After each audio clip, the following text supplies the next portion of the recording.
All right, in this video, we're going to look at some of the trig stuff that we talked about in solving some practical problems with antennas. And remember, too, that you can view, I also have some trig videos up there, too, n7twl.com. I don't collect cookies. I don't get any money. This website is written in straight HTML, so there's nothing... no information collected from any visitor, so it's safe to go there. Just click on the link that says algebra or trig or whatever you want to know, and there's some short videos on that. Okay, good for review anyway. We were talking and dealing with right triangles when we were solving some of those antenna problems. It's a right triangle if one of the angles is 90 degrees. The other thing that you need to know about a triangle, any triangle, whether it's a right triangle or not, all the angles have to equal 180. So if I know any two angles, I can subtract those from 180 and get the third angle. Sometimes it's handy to know that. Okay, so let's take it from the perspective of this angle right here. And let's just call this angle alpha for want of a better term. I could use A, it doesn't really matter. Okay. There is a relationship that the Greeks discovered in the lengths of the sides, the ratios of the lengths of the sides relative to this angle. Right directly across from this angle, if you start from the vertex and just go straight out, you'll run into the side that is called opposite that angle. The longest side of a triangle, right triangle, is always the hypotenuse. And this other side is adjacent to this angle, and it's called adjacent. And we'll abbreviate this as H and O and A.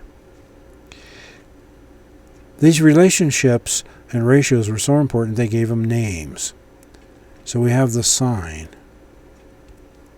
The sine of alpha is equal to the side opposite over the hypotenuse. Well, how do I know that? Because I remember SOHCAHTOA.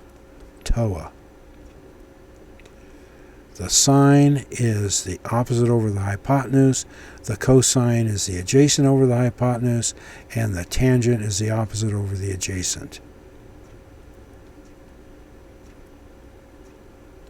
So the cosine of alpha then is the adjacent over the hypotenuse, and the tangent of alpha is the opposite over the adjacent. These are really important because you can oftentimes get these measurements. And if you know any two of these three entities, you can get the third by using algebra. Okay? So this is really handy to know when you're trying to resolve issues with your antenna configurations or whatever it might be doing that you're doing with antennas out in the backyard, if it involves any kind of a right triangle, or you can force it into a right triangle. Okay. Now, here's another thing that I didn't illustrate in those videos. Let's go back to the idea of the tree. Remember, we had the tree there, and we said the height of that tree was 57 feet, and the length of its shadow out here was 43.5 feet. And we knew that we could make a triangle out of this, and it's a right triangle. And we talked about, well, what if I could measure this angle? Is there another way I can find these sides and so forth? And the answer, of course, was yes, and we did that. We solved that problem. But what if I know two of these sides, and I want to know what this angle is? I was able to calculate this, but I need to know what this angle is for any number of reasons. Maybe we're still concerned about whether we have an angle up here that's going to be less than 90 degrees if we're talking about an inverted V or whatever, so we might want to know this angle. And if I know a couple of these sides, I can get the angles. Because there is a function on the calculator that lets us do that. Okay, so what trig function, this is how you decide what to use. What trig function has a relationship? This is the angle that we're dealing with here, so let's call this alpha. We'll pretend that that's the one we're interested in. This becomes the side opposite. This becomes the side adjacent. And this, of course, is our hypotenuse. Which trig function up here associates the side adjacent and the side opposite? Well, the tangent function. It's got the opposite over the adjacent. I know these two. So if I put those in my calculator, it's the side opposite, 57 over 43.5. This will give me the tangent value. It's just a ratio. And we get that by dividing these two. So let's divide 57, the top number, by the bottom number, 43.5. And it gives us 1.3103. This is the value of the ratio of these two sides. This is the tangent value. Well, I don't need the tangent value. I need the angle that represents. So is there a way to feed the tangent value into the calculator and get back the angle? Yeah. If you look over here on the calculator, notice that we calculated the sine by knowing what the angle was. But up above here, the second function will give me the arctangent. That's noted by that sine to the -1, cosine to the -1, tangent to the -1. That's the inverse function of tangent. So if I do a shift tan, notice it gives me that -1 up there. If I put this tangent value in, it will return the angle. So 1.3103. I could have just used the answer because it has more stuff, but this will give me an approximate value. Press enter.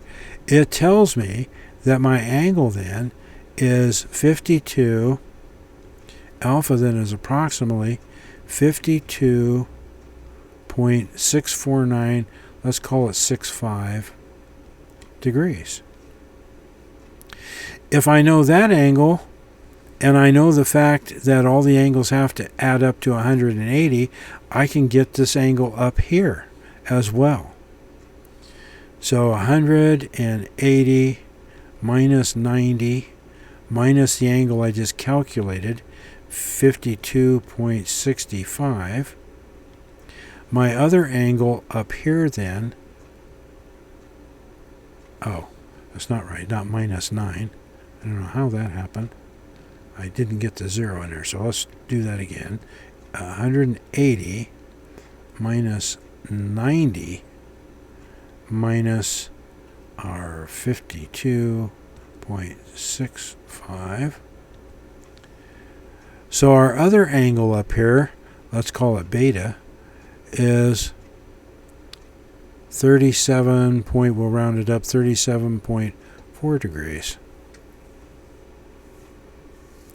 So if this were an inverted V and this angle is 37.4, that means the other angle over here, if this is an inverted V, is also 37.4. And 37.4 plus 37.4 is less than 90 degrees. My angle is too sharp for this to be an efficient inverted V. So knowing what that angle is important. I could have gotten it directly. But since I had already had the side opposite and the side adjacent for alpha, it's just as easy to do it that way. The takeaway here is that if you know two of the sides, you have a relationship here, and you can work it backwards to get the actual angle by entering in that ratio value, do the division, in other words, between the sides, and feed that number into the appropriate function. Be careful though, because this is the side opposite over the side adjacent, which is the tangent. If I try to feed this ratio into the sine, because the sine says I want the opposite over the hypotenuse, it ain't going to work. Matter of fact, anything over 1 will break this function. If I do the arc sine, whoops, that's not the arc sine. If I do the arc sine of 1.3103, it picks up its chips because this value here is out of the domain for sine. Well, that gets into mathematics that we don't really care about in terms of how to solve our right triangles, but I wanted you to know how to go backwards with your scientific calculator. If you know 2 of the sides, you can calculate the sine value or the cosine or the tangent, depending on which 2 sides you know. And if you know the value, you can feed it into the inverse sine or cosine or tangent, and it will return the angle like it did up here. We got the 37.35. No, that wasn't it. It was up here. We put in, we had a tangent value of 1.3103, fed that into the arctangent function, and it gave us back the angle that is the tangent of, if you can decode that English. Okay, so that's probably more than you wanted to know about trig, but you don't need to be a scholar in trigonometry to remember how to label your sides from the perspective of the angle that you're interested in. The opposite is always directly across from the angle. The hypotenuse in a right triangle is always the longest side, so this other side has to be the adjacent. If you can remember that and SOHCAHTOA, then you can construct this anytime you need it, and you now know how to work it backwards. If you know 2 of the sides, you can calculate the sine value or the cosine or tangent, depending on which combination you have, and get back to an angle. And then that comes into play when you're trying to answer questions like, well, is the vertex of my inverted V, greater than or less than 90 degrees? Okay, have fun with that.